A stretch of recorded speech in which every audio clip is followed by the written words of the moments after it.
Eu estava pesquisando sobre Aristóteles, inclusive tem a ver com a última leitura do Sefer que eu fiz no canal.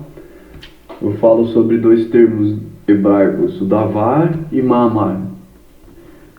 Tem relação com a teoria de Aristóteles, porque Aristóteles fala sobre a ciência, né? A ciência, que é basicamente a mesma coisa que a filosofia, na opinião de Aristóteles, e a prática, né? A diferença entre elas. Na leitura do Sefer, os termos davar se refere à universalidade e mamar à particularidade. Então, são como dois opostos aí. Um que se aplica ao universal e outro que se aplica a situações particulares, certo? De acordo com Aristóteles, o sábio, ele tem um conhecimento superior porque ele busca a ciência, através da filosofia, ele busca a ciência, uma ciência universal.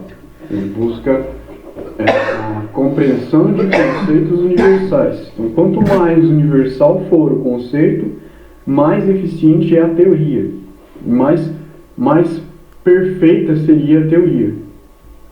Já a experiência, de acordo com Aristóteles, já a experiência, que seria a prática, ela se aplicaria em casos particulares, certo? Então, uma pessoa que tem, por exemplo, só a experiência, então ela vai ter um conhecimento limitado apenas em casos particulares, que são os casos particulares que ela experimentou, certo? Então, ela não... A que tem só a experiência, ela não foi capaz de abstrair suas experiências alcançando uma teoria. Já uma pessoa que tem só teoria, ela tem então um conhecimento de coisas universais. Então ela tem um conhecimento resumido, sintético, que pode ser aplicado em vários casos particulares, que tem a ver exatamente com a técnica, que possibilita essa aplicação. Só que para a utilização da técnica é preciso da arte. E a arte, ela não estaria necessariamente com o teórico, que seria o caso do filósofo ou cientista. O filósofo ou cientista, ao aplicar o seu conhecimento universal na prática, em uma particularidade, ele se utilizaria então da técnica. Ou seja, no caso, aplicando aqui no contexto, o teórico que não possui a prática, ele tende a cair no erro da generalização. Então ele tem um conhecimento, entre aspas, universal, e ele tende a generalizar esse conhecimento a todas as particularidades, devido à sua inexperiência. Em tais particularidades. Então, seria necessário, então, transcender a teoria para que se abra uma margem de experimentação, para que se abra um espaço de experimentação, né? Então, o verdadeiro cientista, acredito que ele não se limitaria só na teoria, porque ele não conseguiria desenvolver a técnica. Então, ele seria um cientista incompleto, na minha opinião. Aí entraria a opinião de quem? A opinião do Leonardo da Vinci, com o seu contexto de renascença, em que o homem universal seria um homem perfeito. O que isso quer dizer? Um homem que desenvolve tanto o seu aspecto teórico quanto o seu aspecto prático. Por isso que Leonardo da Vinci desenvolveu várias áreas, tanto a teórica, a filosófica, a científica, quanto também a artística, a prática, a engenharia. Então ele, além de ser um teórico, um estudioso, filósofo da natureza e um cientista, e ele também foi um artista, foi um engenheiro, um inventor, um construtor. Então ele colocou tudo que ele pôde na prática, para ele conseguir então pôr em teste a sua teoria. E, inclusive, de acordo com Aristóteles, é a partir da prática, a partir da experiência com o mundo sensível, com os sentidos, é que se desenvolve a teoria. Então, se você caminha desde o mais simples, do mais básico, que é a experiência sensorial, né? Você passa pela abstração dessa experiência e desenvolve o alto grau teórico, que é a compreensão da universalidade presente nas particularidades, ou seja, tem a ver com a compreensão de padrões em casos particulares. Aí, se você volta um pouco mais para Platão, você já tem uma opinião um pouco diferente, uma opinião invertida. Na opinião de Platão e Sócrates, seria a teoria, o mundo das ideias que daria origem ao plano sensível, as sensações, a percepção sensorial. Então seria necessário compreender a verdade, a realidade, a partir do mundo das ideias, o que Aristóteles vai negar. Então Aristóteles, que é discípulo de Platão, quando ele abre a própria escola, ele vai negar essa superioridade teórica, supremacia da teoria, supremacia do mundo das ideias, do mundo inteligível, e ele vai descer para a Terra. Ele vai falar, não, é aqui na experiência que se tem a experiência da realidade. Se experimenta a realidade através das sensações. E a partir das sensações é que se alcança o plano das ideias. O que, na minha opinião, ambos têm certa coerência. Porque, na minha opinião, tanto o plano das ideias quanto o plano sensível são simbióticos. Eles trabalham em conjunto. Então não se trata de planos separados, como diz Platão, mas também não se trata de uma superioridade do plano sensível em se perceber a realidade, como diria Aristóteles. Porque a verdade ela não vai estar plena nem num conhecimento universal, teórico, e nem em um conhecimento particular. Porque na prática, na aplicação da arte, na aplicação da técnica, será necessário uma mescla, uma síntese do conhecimento teórico com o conhecimento prático. Então, conforme eu pratico, eu desenvolvo a teoria. E conforme eu desenvolvo a teoria, eu desenvolvo a minha prática. E é um jogo de simbiose. Não acredito que um seja primário e outro secundário, mas que ambos trabalhem ali de forma equilibrada. Isso tem a ver com os termos Davá e Mamar. Também tem a ver com Silá e Tufá, se eu não me engano, que fala sobre a tempestade e sobre o furacão. Sobre a tempestade e sobre o vento, né? Você tem um vento mais leve e você tem um vento que forma um furacão.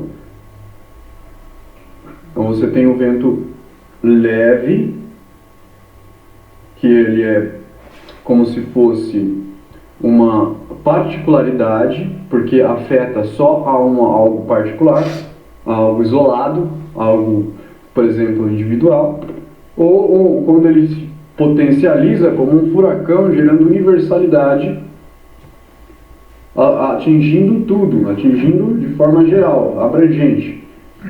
E isso também tem ligação com o que o Lucas falou em cima, porque tem ligação com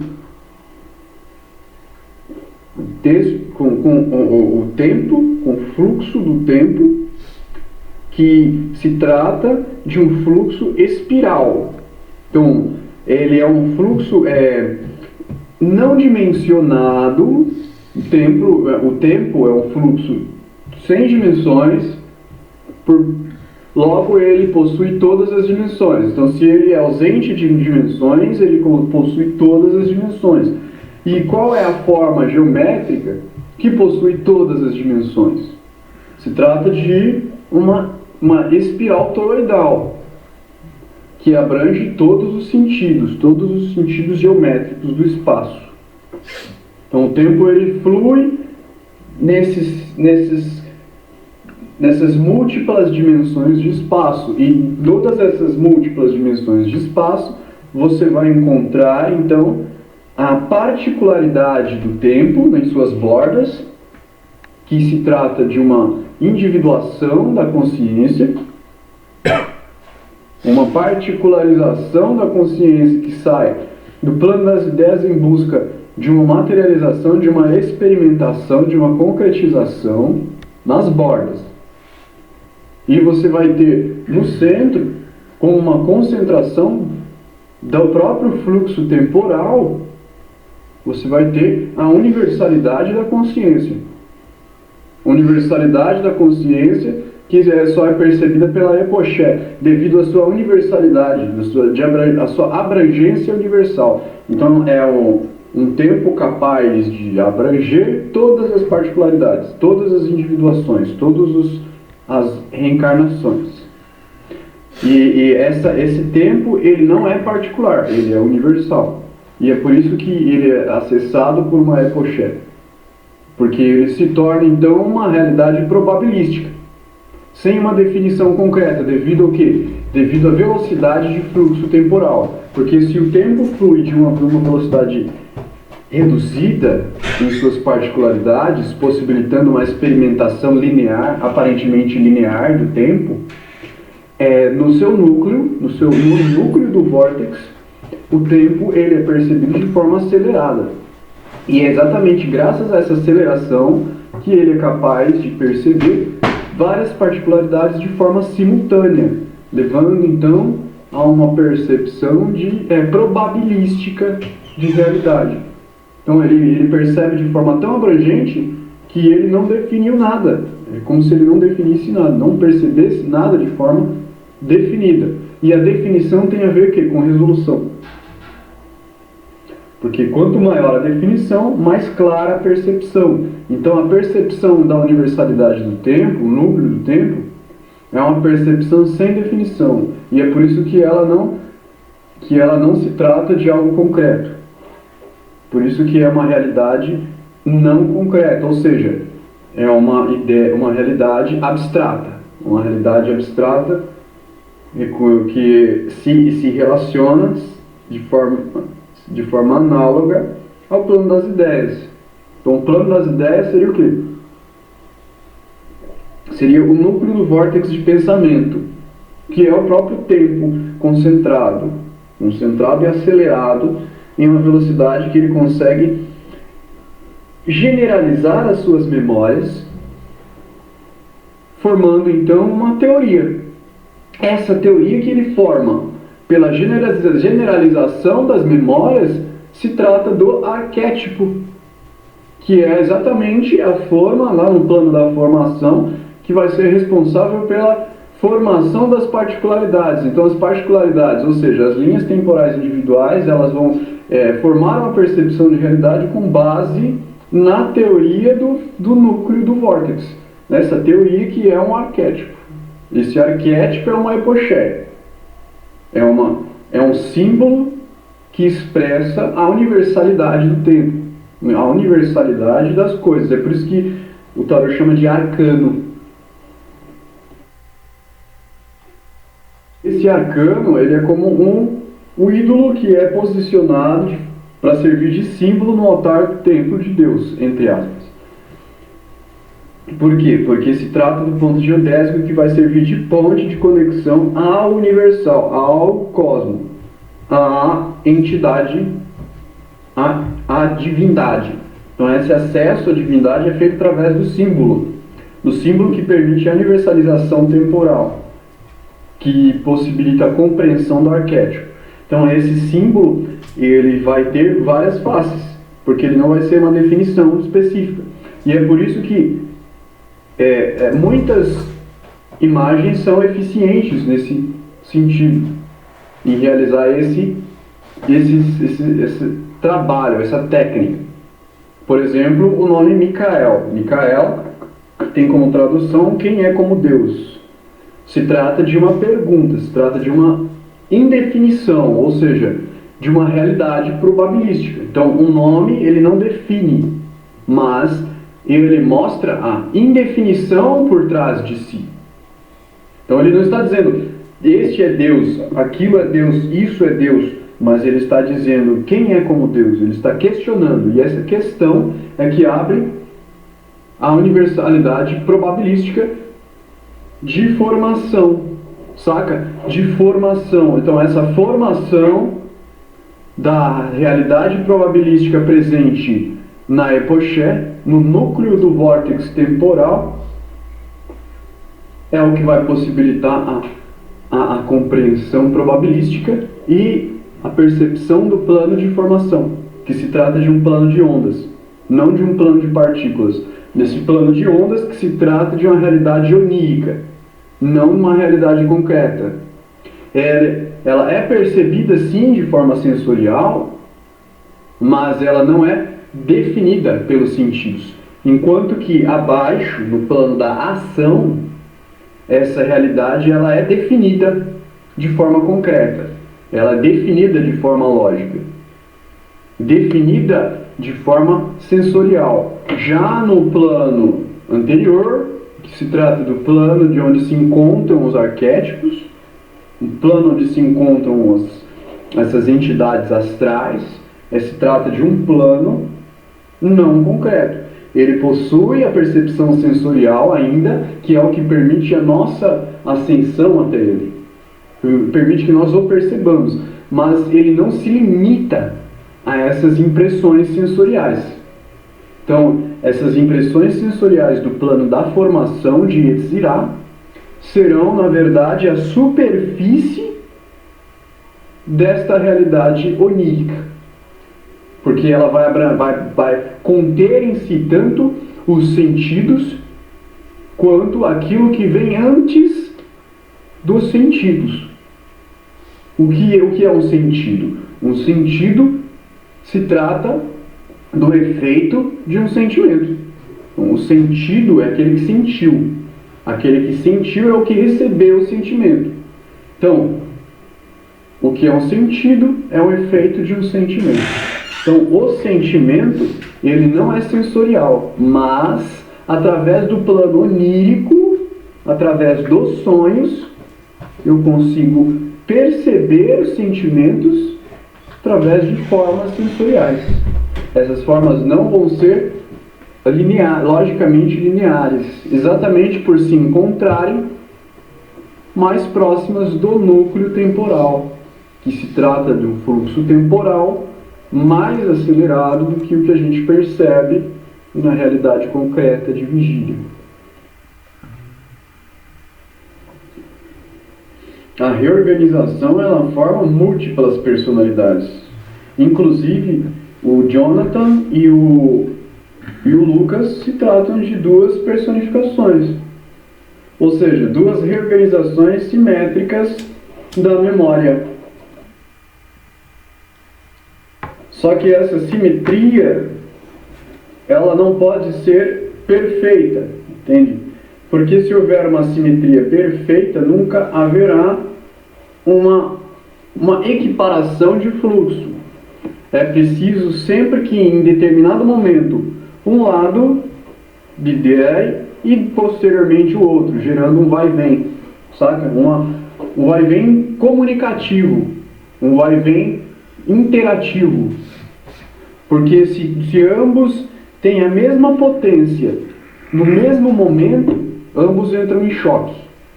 Então se trata da lógica de conversação. Um fala, o outro escuta. Enquanto um está falando, o outro está escutando.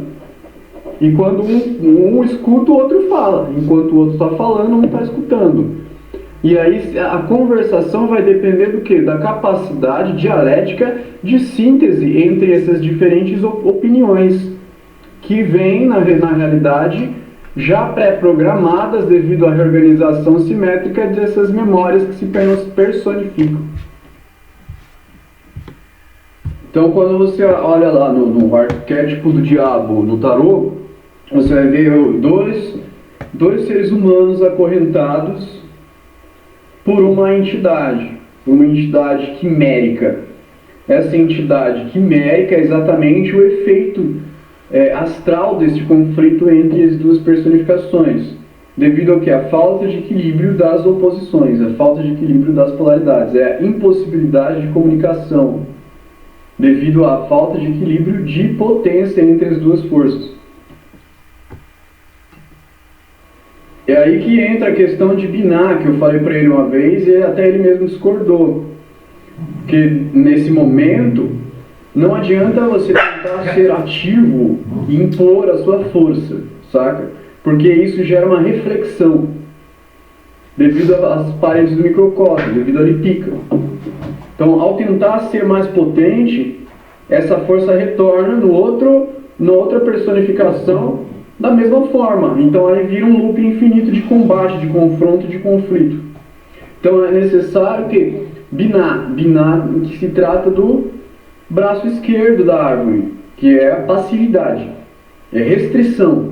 Essa restrição que é feita em si mesmo, que possibilita a absorção da força ativa que vem do outro, entende? O outro vai então emanar a força ativa, ao invés de entrar em conflito emanando mais força ativa, você se mantém passivo.